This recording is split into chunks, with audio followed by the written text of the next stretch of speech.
शं वरुणः शन्नो भवत्वर्यमा शन्न इन्द्रो बृहस्पतिः शन्नो विष्णुरुक्रमः ॐ शान्ति शान्ति शान्तिः।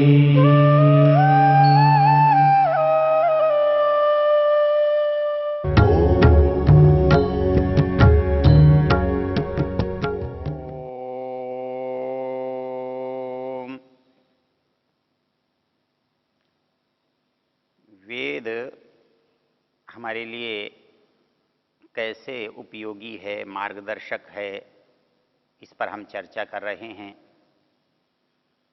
ये वेद ज्ञान की गंगा प्रवाहित हो रही है। इसमें हमारे जीवन के लिए क्या उपयोगी है, हम उससे क्या लाभ उठा सकते हैं, उसको ध्यान में रखते हुए कुछ मंत्र आपके सामने प्रस्तुत किए गए। इस समय में जिन मंत्रों की हमें चर्चा करनी है वो ऋग्वेद के 10वें मंडल का 34वां सूक्त है, जिसे अक्ष सूक्त के नाम से जाना जाता है। इसमें जुए के एक जुआरी का जो मनोविज्ञान है उसको बताते हुए उससे होने वाली जो हानियां हैं उसको दर्शाया गया है और उसके बदले में हमें क्या करना चाहिए इसका उपदेश दिया गया है। पिछले संदर्भों में हमने चर्चा की आपसे कि मनुष्य के अंदर जो भावनाएं हैं, इच्छाएं हैं, उन इच्छाओं की अभिव्यक्ति हमारे अलग अलग कामों से, रुचियों से, प्रवृत्तियों से होती है। उनमें एक प्रवृत्ति हमारी जुआ है। जुआ ऐसा है जिसके अंदर हम यदि थोड़ा सा भी विवेक से न काम लें तो हर मनुष्य समझता है कि ये आसान रास्ता है। जान करके हम अपने को रोक सकते हैं, लेकिन ये इतनी प्रबल होते हैं कि जानने के बाद भी रुकना बड़ा मुश्किल होता है। और ये कितना मुश्किल होता है, कितना कठिन होता है, उसको समझने के लिए हम एक बात को जान लें तो हमारी बात बहुत आसान हो जाती है कि मनु महाराज ये कहते हैं, मनुष्य को 3 कार्य परीक्षण के लिए भी नहीं करने चाहिए। कैसे लगते हैं, क्या होता है, ये जानने के लिए भी नहीं करने चाहिए, क्योंकि उसके साथ एक विचित्र बात क्या जुड़ी हुई है कि हमारी प्रवृत्तियां उस ओर बहुत आसानी से फिसल सकती हैं, वह आगे चली जा सकती हैं। प्राय हम ये समझते हैं जी करके देख लेने में क्या बुराई है, आगे से नहीं करेंगे। लेकिन हमारे संवेग इतने प्रबल होते हैं कि हम जानते बूझते भी अपने को रोक नहीं पाते। हमारी जो सारी समस्या है इस समाज में वो संवेगों के नियंत्रण की है।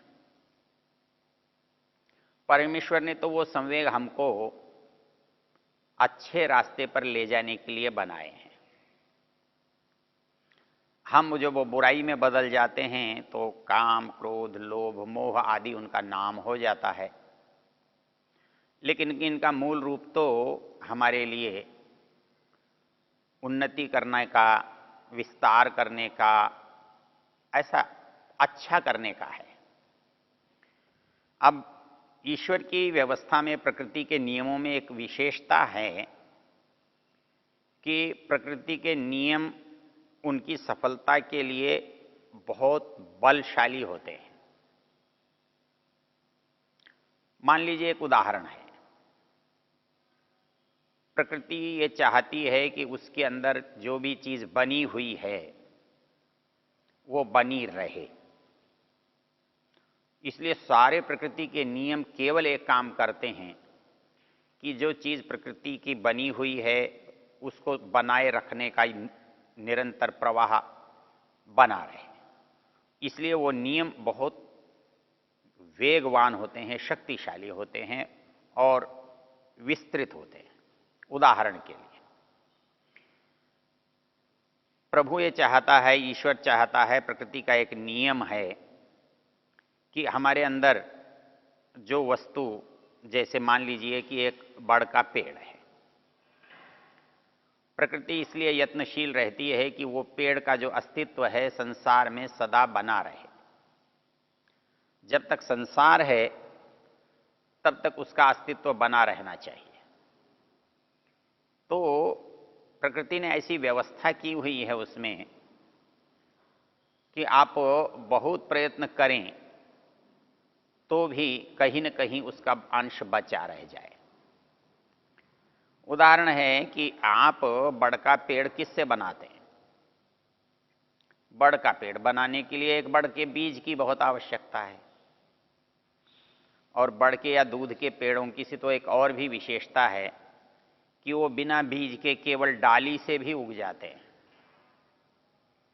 लेकिन मान लेते हैं कि एक बीज से एक पेड़ बनता है, तो एक बीज से एक पेड़ बनता है तो पेड़ पर एक ही बीज बहुत था, लेकिन बड़ के एक फल में हजारों बीज होते हैं, और एक बड़ के या पीपल के पेड़ पर लाखों करोड़ों फल लगते हैं।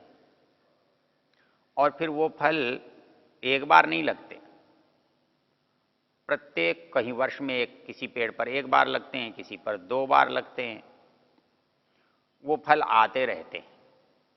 हम उन फलों का, पत्तों का कुछ भी उपयोग करें, लेकिन मूल रूप से पेड़ का और फल के बीच जो संबंध है वो उसके अस्तित्व का है। पेड़ के अंदर फल इसलिए लगता है कि पेड़ का अस्तित्व बना रहे। तो भगवान उसके अस्तित्व को बचाने के लिए प्रकृति में इतना प्रचुर उपाय दिया है कि वो बीज कहीं बह कर जाता है, उड़ कर जाता है, किसी के द्वारा खाने पर जाता है, और कहीं वैसे ही जाता मिट्टी से, इधर से, मनुष्य से, पशु से आता जाता रहता है, और कहीं न कहीं वो उग जाता है। उगो हुओं में भी बहुत सारे नष्ट हो जाते हैं, पर कोई न कोई बच जाता है। तो इस तरह से परमेश्वर ने हर व्यवस्था को इतना संपूर्णता के साथ बनाया है कि संसार में उसके अभाव की कोई परिस्थिति न बने। फिर भी बनती है, मनुष्य के, प्रकृति के, अकाल आदि के कारण से ऐसा कुछ होता है, तो उसमें भी अलग अलग तरह के उपाय वैज्ञानिक देखते हैं कि कोशिकाओं से भी उनको हम दोबारा उत्पन्न कर सकते हैं, खड़ा कर सकते हैं। तो इसी तरह से मनुष्य के अंदर जो हमारे संवेग हैं वो मूल रूप से हमारे अस्तित्व की रक्षा के लिए हैं, वृद्धि के लिए हैं, विस्तार के लिए हैं। जब उनका हम दुरुपयोग करते हैं तो उनको हम दोष कहते हैं, जब उनका सदुपयोग करते हैं तो वही हमारी संपत्ति होते हैं, हमारे गुण होते हैं, हमारी योग्यता, विशेषता होती हैं।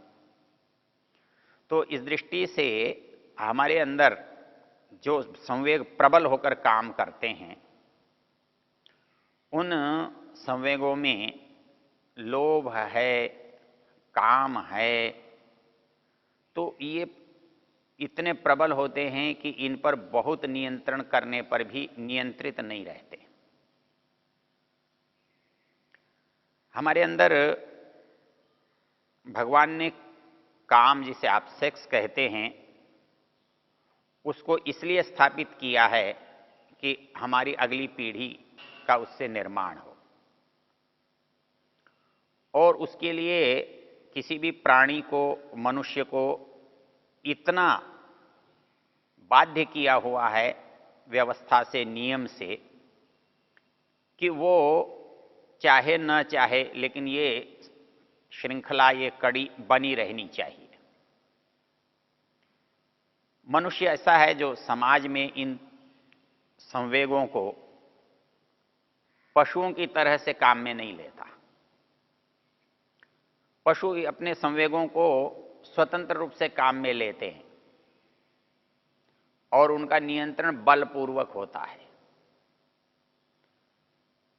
एक झुंड में एक ही मुखिया होता है। यदि दूसरा मुखिया पैदा हो जाए तो दोनों में युद्ध होगा, जो विजयी होगा सो मुखिया बन जाएगा। लेकिन मनुष्य बुद्धिजीवी प्राणी है, इसलिए ये बल से व्यवस्था नहीं करते, ये बुद्धि से व्यवस्था करते हैं और बुद्धि से व्यवस्था करके ये नियम बनाते हैं, ऐसा करना चाहिए, ऐसा नहीं करना चाहिए। लेकिन मनुष्य के बनाए हुए नियम हैं, ये पूरे तो हो नहीं सकते। उनके ऊपर संवेग जो हैं, हमारी इच्छाएं जो हैं, वो अधिक प्रबल हो जाती हैं। इसलिए हमारे नियमों को हम टूटते हुए देखते हैं, बिखरते हुए देखते हैं। तो इसलिए उन नियमों को अधिक से अधिक पालन करने के लिए हमको हमारे ऋषियों ने कुछ मार्ग सुझाए। तो उनमें जैसे एक मनुष्य का जो संबंध है स्त्री और पुरुष के रूप में, प्रकृति में केवल स्त्री और पुरुष है, लेकिन मनुष्य समाज में केवल स्त्री और पुरुष नहीं है। वहाँ कोई माँ है, कोई बहन है, कोई पत्नी है, कोई कुछ है, कोई कुछ है, और सबके साथ हमारा व्यवहार अलग अलग होता है, एक नहीं।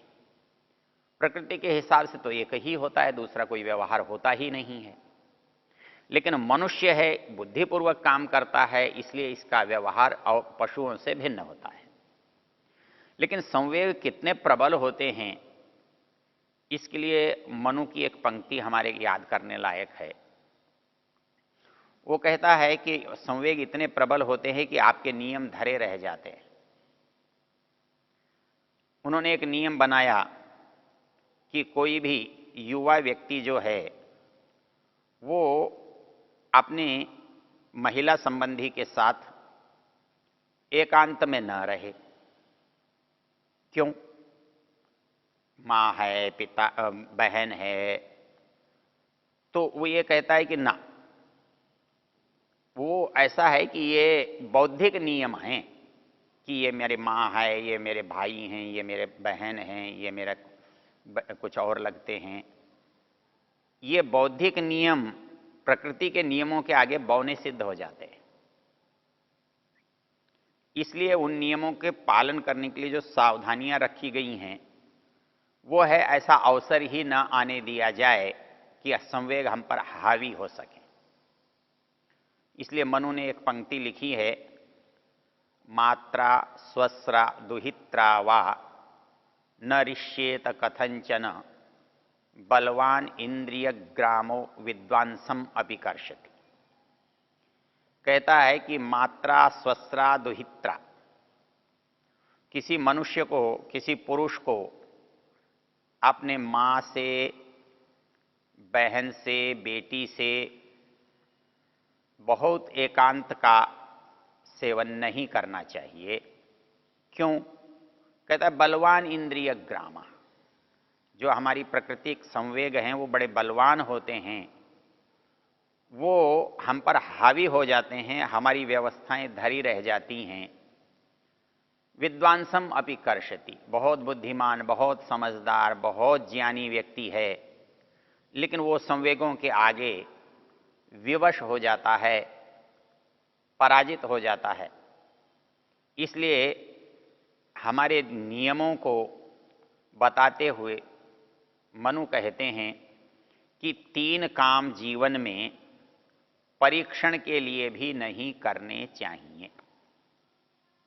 प्राय जब किसी को हम कहते हैं देखो भाई शराब नहीं पीनी चाहिए, तो उसका बड़ा सहज उत्तर होता है, अरे पीकर तो देखो।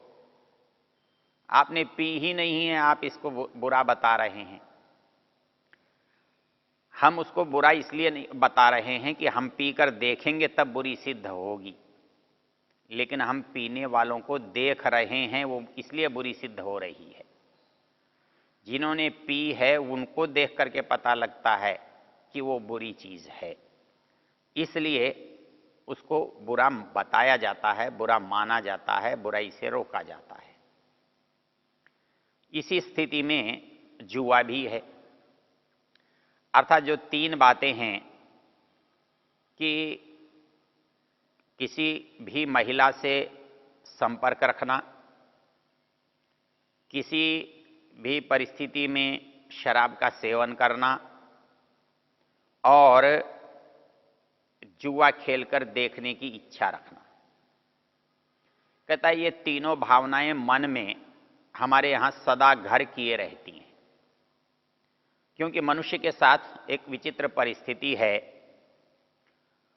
उसको जो शरीर मिला है इसके साथ उसको सुख की अनुभूति मिली है,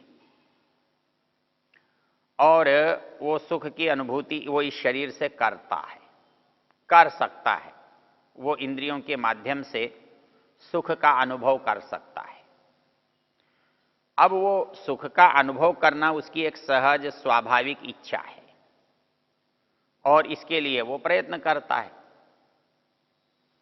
किंतु पशुओं में तो ये इच्छाएं अनायास प्रकट होती हैं, अनायास काम में आती हैं, और जैसा आपको बताया उन पर कोई नियंत्रण करता है तो या तो पशु आपस में करते हैं या मनुष्य पशुओं पर करता है। पशु आपस में करते हैं तो बलपूर्वक करते हैं, वहां कोई बुद्धि से समझाता नहीं है, उन्होंने कोई मार्गदर्शक या उपदेशक नहीं रखा हुआ है, वहां कोई विद्यालय नहीं खुला हुआ है जिसमें उनको शिक्षा दी जाती हो कि ऐसा करना चाहिए या ऐसा नहीं करना चाहिए।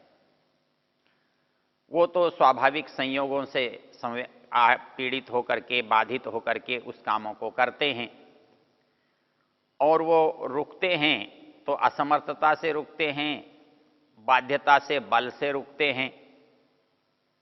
वैसे रुकने का प्रश्न ही पैदा नहीं होता, इसलिए उनके साथ कोई सीमा निर्धारित नहीं होती। लेकिन मनुष्य के साथ सीमा निर्धारित है, क्योंकि ये बुद्धि से, व्यवस्था से अपने समाज को चलाता है, इसलिए इसके परिवार में व्यवस्था होती है, इसके समाज में व्यवस्था होती है, इसके देश में व्यवस्था होती है, और उन व्यवस्थाओं का विरोध करने वाला, उन व्यवस्थाओं को तोड़ने वाला, उन व्यवस्थाओं को न मानने वाला यदि कोई व्यक्ति होता है तो उसके लिए दंड का प्रावधान भी होता है। किंतु आप एक बात अनुभव करेंगे कि कुछ चीजें इतनी प्रबल हैं कि हमारे कानून भी उनके सामने निष्फल सिद्ध हो जाते हैं। इसलिए आप देखेंगे कुछ अंशों में हमारे देश में भी और दूसरे देशों में भी इस तरह की प्रवृत्तियों की छूट दी जाती है। तो हम इस सूक्त में देखेंगे कि मनुष्य अपनी प्रवृत्तियों से कैसे विवश होता है और उससे बचने का विकल्प और उपाय कैसा है, वो इन मंत्रों का विषय है।